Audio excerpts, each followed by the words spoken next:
Hujambo msikilizaji na karibu kwa dira ya awali, makala ya Alhamis awamu ya saa 2.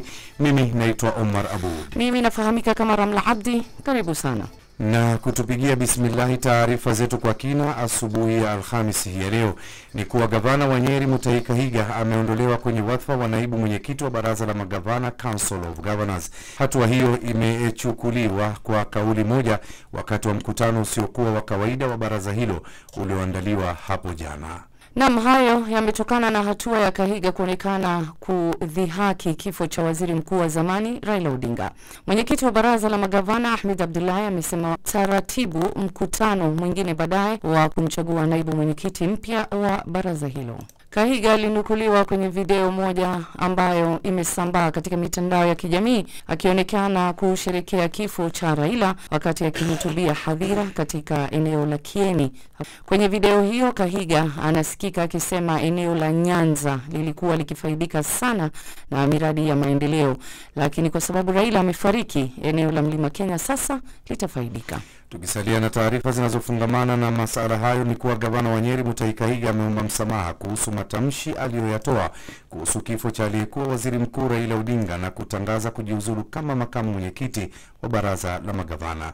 Katika taarifa, Kahiga amesema maoni yake yaliyonaswa katika kipande hicho cha video ya lugha ya kienyeji ambayo inasambaa kwenye mitandao ya kijamii hayakueleweka na kuchukuliwa nje ya muktadha.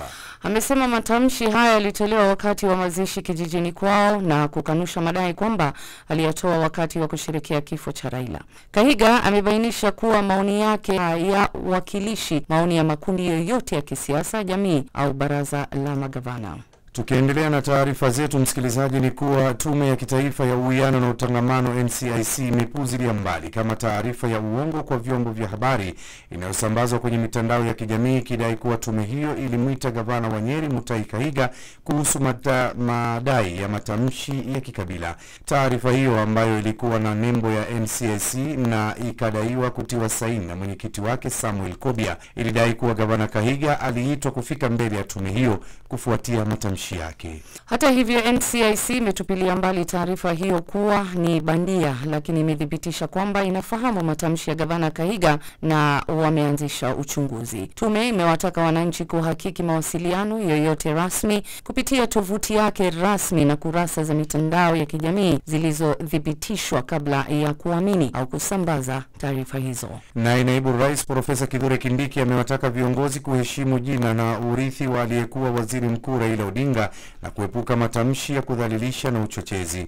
Kindiki ambaye aliongoza kamati ya serikali ya mazishi ya kiongozi huyo aliyeondoka amesema haikubaliki kudharau na kuvunja heshima ya Raila na kutafuta Kenya yenye umoja na ustawi. Haya najiri huku gavana wa Siaya James Orengo akitaka tume ya kitaifa ya uwiano na utangamano NCIC kufanyia kazi matamshi ya chuki yanayodaiwa kutolewa na gavana wa Nyeri Mutahi Kahiga.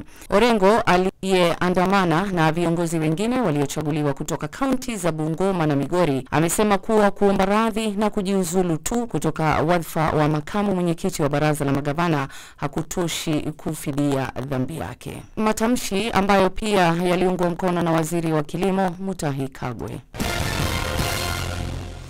Tukiachana na taarifa zinazofungamana na masuala ya Kahiga, ni kuwa katibu wa kudumu katika wizara ya usalama wa ndani Raymond Omolo ametetea kutiwa saini kwa mswada wa uhalifu wa mtandao kuwa sheria na Rais William Ruto, akisema ukosoaji mwingi unaosambazwa hadharani unaotokana na habari potofu. Omolo amesema umma umepotoshwa kuhusu yaliyomo na dhamira ya sheria mpya ya mitandao ya kawaida na yale ya kijamii ambayo imepotosha vifungu vyake. Daktari Omolo ameshikilia kuwa marekebisho yanapanua mamlaka ya kamati ya kitaifa ya kuratibu uhalifu wa mtandaoni kwa kuipa mamlaka ya kutoa maagizo halali dhidi ya tovuti zinazohusika na pornografia ya watoto, ulanguzi wa binadamu au ugaidi. Katibu huyo pia amebainisha kuwa sheria mpya pia inalenga kulinda umma dhidi ya madhara yanayohusiana na mtandao, ikiwa ni pamoja na kesi za kujiua zinazohusishwa na unyanyasaji wa mtandaoni na uendeshaji wa digital. Na katika habari za kimataifa, ni kuwa makamu mwenyekiti wa chama kikuu cha upinzani nchini Tanzania, chama cha demokrasia na maendeleo Chadema, John Heche amekamatwa na jeshi la polisi katika viunga vya mahakama kuu ya Dar es Salaam. John Heche amekamatwa na polisi mara tu baada ya kuingia katika geti kuu la mahakama kuu Dar es Salaam saa 3 asubuhi. Alikuwa amefika mahakamani hapo kufuatilia kesi mbili, ile ya mwenyekiti wa Chadema Tundu Lissu anayekabiliwa na mashtaka ya uhaini na kesi nyingine inayohusu matumizi ya rasilimali za chama ambayo pia ilikuwa inasikilizwa. Akizungumza na waandishi wa habari muda mfupi baada ya tukio hilo, katibu mkuu wa Chadema John Mnyika amesema hadi sasa hawajapewa taarifa rasmi kuhusu sababu za kukamatwa kwa Heche, lakini akagusia uwezekano wa tukio hilo kuhusiana na mgogoro wa Heche na idara ya uhamiaji. Mwisho wa Dira asubuhi ya leo, mpenzi msikilizaji, bila shaka utaweza kupokea dira kamili ya siku ya leo itimiapo saa 12 jioni. Kwa niaba ya mwenzangu Omar Abud, mimi nafahamika kama Ramla Abdi. Endelea kuwa nasi.